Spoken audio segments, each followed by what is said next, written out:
తెలంగాణ ప్రజలందరికీ భోగి మకర సంక్రాంతి శుభాకాంక్షలు. రైతన్నలందరికీ కూడా సమృద్ధిగా వర్షాలు పడి పాడి పంటలతో సుఖ సంతోషాలతో ఉండాలి ఈ నూతన తెలంగాణ రాష్ట్ర ప్రభుత్వం హయాంలో అని ఆ భగవంతుని ప్రార్థిస్తూ ఈరోజు దేవుణ్ణి కూడా రాజకీయాలు చేస్తున్నటువంటి పరిస్థితుల్లో హిందూ సాంప్రదాయం మీద విశ్వాసం ఉన్న ప్రతి భారతీయుడు కూడా కొన్ని ప్రత్యేకించి విధి విధానాలను పాటిస్తాం. దేశానికి రాజైనా ఢిల్లీకి రాజైనా తల్లికి కొడుకు అన్నట్టుగా మనం ఎక్కడికి వెళ్ళినా నాయకులుగా మేము విగ్రహ ప్రతిష్టాపనలు చేయము, లేదా విగ్రహాలకు సంబంధించిన దాని శిలాన్యాసం దానికి సంబంధించినటువంటి కార్యక్రమం చేయము. కానీ దురదృష్టం ఈరోజు ఈ దేశంలో 6 శాస్త్రాలు, 18 పురాణాలు, 12 ద్వాదశ లింగాలు, 18 జ్యోతిర్లింగాలు, 4 వేదాలు, 4 జగద్గురులు ఉన్నటువంటి ఈ పవిత్ర భారతదేశంలో వాళ్ళ చేతుల మీద జరగాల్సినటువంటి కార్యక్రమాల్ని రాజకీయాల్లో మార్కెటింగ్ చేస్తూ దేవుణ్ణి కూడా ఎన్నికల కొరకు ఉపయోగించుకునేటువంటి దౌర్భాగ్య పరిస్థితి ఉన్నది. దాన్ని ప్రశ్నిస్తే వీళ్ళు నిజమైన హిందువులు కాదనేటువంటి మాట జరుగుతున్నటువంటి సందర్భంలో నిజంగా బాధ కలుగుతూ ఉంది.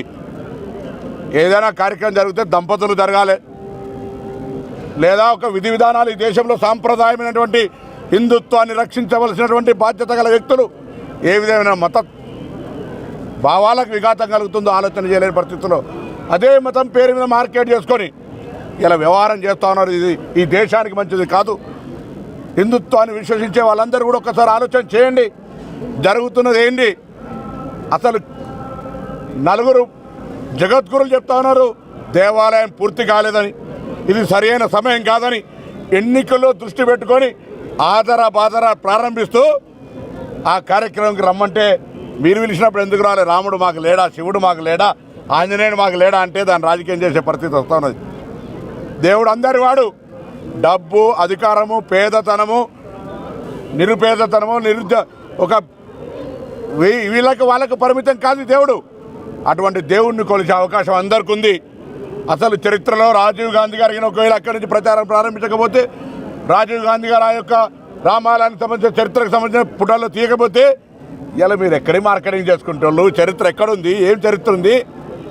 ఇలా దేవుణ్ణి కూడా రాజకీయంగా వాడుకునేటువంటి పరిస్థితుల్లో ఆనాడు బలహీన వర్గాల మండల కమిషన్ వస్తే మీరు కమండల కమిషన్ పెట్టుకుని దేశయాత్ర చేసి కథం చేసిన దేశంలో ఇలా మళ్ళీ ఇలా దేశంలో మీ ప్రతిష్ట దిగజారుతుంటే పార్లమెంట్లో జవాబు చెప్పలేక ఆదాని అంబానికి స్నేహితమైందని రాహుల్ గాంధీ ప్రశ్నిస్తే ఇలా మళ్ళీ రాముని ముందర తెచ్చే ఎన్నికల్లో గెలిచే ప్రయత్నం జరుగుతుంది. దీనికంటే దురదృష్టం లేదు.